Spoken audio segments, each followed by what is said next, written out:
Jagalah hatimu dengan segala kewaspadaan, karena dari situlah terpancar kehidupan. Wejangan hikmat ini adalah milik seorang raja yang terkenal dengan hikmatnya yang besar, yang tidak ada tandingannya. Dia adalah Raja Salomo dari suku Yehuda, bangsa Israel.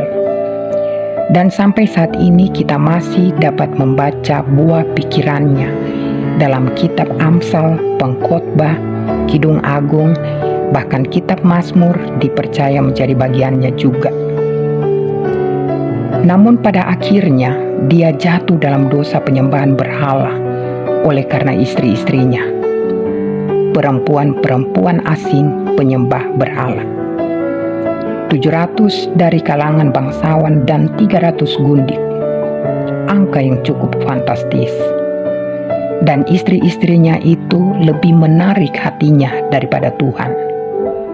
Dan sebagai akibatnya, bangsa Israel pecah menjadi dua kerajaan. Bagian utara Israel dengan ibu kotanya Samaria, dan bagian selatan adalah Yerusalem yang ditempati oleh suku Yehuda dan Benyamin. Itu pun Tuhan masih menyisahkan suku Yehuda, mengingat janji Tuhan kepada Daud ayahnya. Dari mereka dikenal bangsa Yahudi dari kata Yehuda. Pendirian mereka terhadap hukum Taurat melahirkan banyak ahli-ahli Taurat, pengajar Israel, yang mengklaim diri tidak berdosa karena tidak terkontaminasi dengan kawin campur. Itu sebabnya mereka memisahkan diri dan tidak mau bergaul dengan orang Samaria. Tetapi yang kemudian mereka tidak mampu merajam seorang perempuan yang kedapatan berzinah, yang mereka perhadapkan kepada Tuhan Yesus, yang seharusnya menurut hukum Taurat mereka punya hak penuh untuk melakukannya, merajam sampai mati. Mengapa mereka tidak mampu melakukannya? Yang pasti hati nurani mereka tertuduh, sebab mereka sudah mendengar Tuhan Yesus berkata, "Setiap orang yang memandang perempuan serta menginginkannya sudah berzina dengan dia di dalam hatinya." Saudara, dengan berkembangnya teknologi yang semakin canggih, ada ketakutan orang tua terhadap anak-anaknya karena penggunaan HP atau gadget yang memudahkan anak mendapatkan informasi dengan begitu cepat, baik yang membangun maupun juga yang tidak pantas untuk dilihatnya.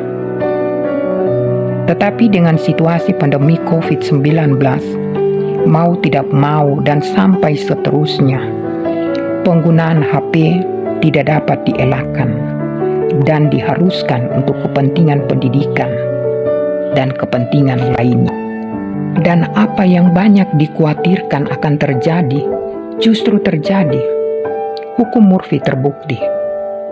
Bayangkan, jika satu hari satu tayangan pornografi, dia akan muncul berulang-ulang, dan dalam hitungan waktu 3-4 tahun, bukankah akan linear dengan angka 1000 yang membuat Raja Salomo jatuh?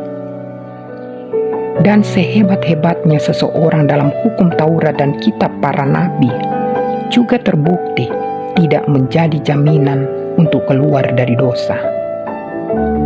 Dan baik buruknya seseorang tergantung dari keadaan hatinya.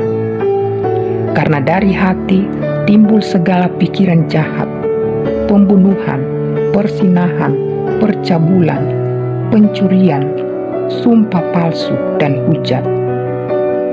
Itu sebabnya Tuhan Yesus tergerak hatinya oleh belas kasihan untuk membebaskan bangsanya Yahudi dan non-Yahudi, yaitu saudara dan saya, dari beban dosa.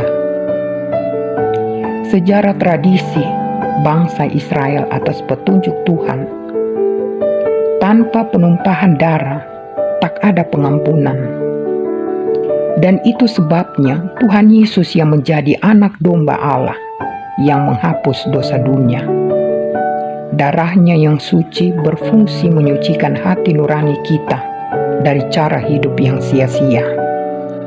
Dan dengan iman percaya, perjamuan kudus sanggup membuka alam pikiran kita untuk mengenal Yesus. Dia kekuatan Allah, hikmat Allah yang akan mengajar kita dalam segala sesuatu, mengingatkan kita akan firman-Nya, dan yang akan menuntun kita kepada seluruh kebenaran. Bahkan lebih dari itu, akan memberitahukan kepada kita hal-hal yang masih rahasia di depan kita. Dialah Roh Kudus Bapa atas nama Tuhan Yesus yang ditempatkan di hati kita, yang selalu disucikan oleh darah Yesus. Sebab itu, jagalah hatimu dengan segala kewaspadaan, karena dari situlah terpancar kehidupan. Tuhan Yesus memberkati kita. Amin.